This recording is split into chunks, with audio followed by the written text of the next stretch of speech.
বহরমপুরে ডিওয়াইএফআই এর 20তম রাজ্য সম্মেলন 21 থেকে 23 জুন 3 দিন ব্যাপী রাজ্য সম্মেলন।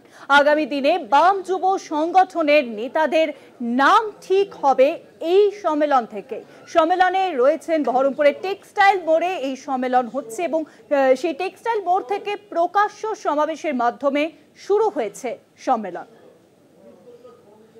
বহরমপুরে ডিওয়াইএফআই এর 20তম রাজ্য সম্মেলন 21 থেকে 23 জুন 3 দিন ব্যাপী এই রাজ্য সম্মেলন চলবে বলে জানা যাচ্ছে।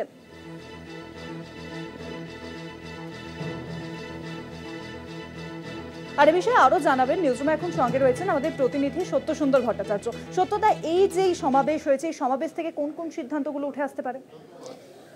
দেখো, বহরমপুরে রবীন্দ্র সদনে শুরু হয়েছে ডিওয়াইএফআই এর 20তম রাজ্য সম্মেলন। স্বাভাবিকভাবেই এর আগে সিপিএম কিন্তু তার ছাত্র যুব সংগঠনকে অনেক বেশি দায়িত্ব দিয়েছে। দেখা গিয়েছিল যে সিপিএমের যে কেন্দ্রীয় কমিটি এর আগে রাজ্য সম্মেলন থেকে স্থির হয়েছে, সেখানেও কিন্তু মীনাক্ষী মুখোপাধ্যায়কে নিয়ে আসা হয়েছে। ফলে খুব স্বাভাবিকভাবেই বাম যুব নেত্রী হিসেবে মীনাক্ষী মুখোপাধ্যায় যেরকম এর আগে ডিওয়াইএফআই রাজ্য কমিটিতে ছিলেন, সেই জায়গা থেকে এবার হয়তো সেইটা পরিবর্তন হতে পারে খুব স্বাভাবিকভাবেই। একদিকে যেরকম মীনাক্ষী মুখোপাধ্যায় কেন্দ্রীয় কমিটিতে অন্তর্ভুক্ত হয়েছেন, তার পাশাপাশি মীনাক্ষী মুখোপাধ্যায় রাজ্য সম্পাদক মণ্ডলীর সদস্য হিসেবে রয়েছেন।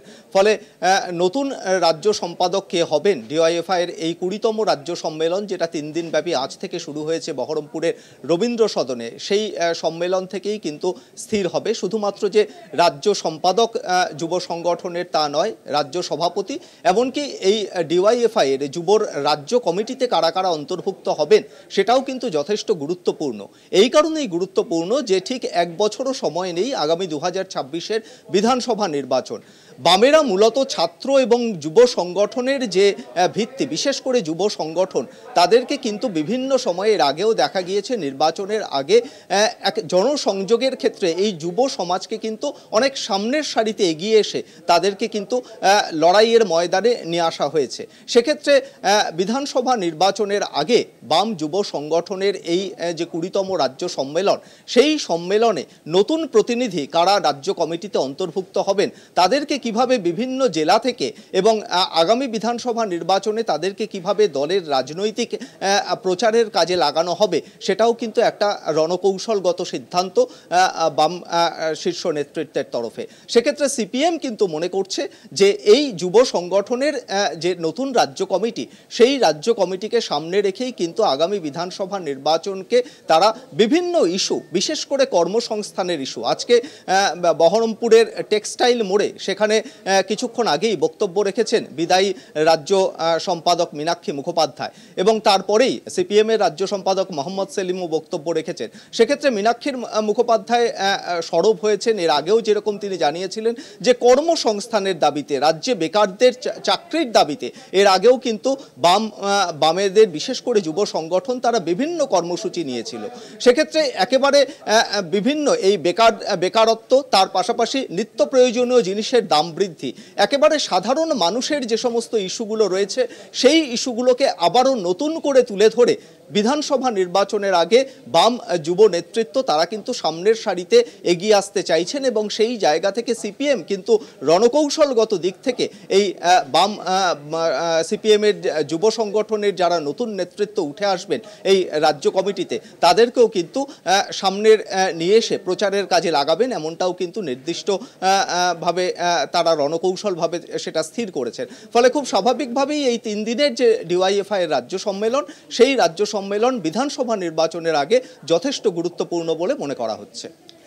এই জায়গাতেই সত্যতা আমরা দেখলাম যে বহরমপুরে ডিওয়াইএফআই এর যে 20তম রাজ্য সম্মেলন, সেখানে কিছুক্ষণ আগে উপস্থিত হন সিপিএম এর রাজ্য সম্পাদক মোহাম্মদ সেলিম। সেখান থেকে তিনি কি বক্তব্য রাখলেন?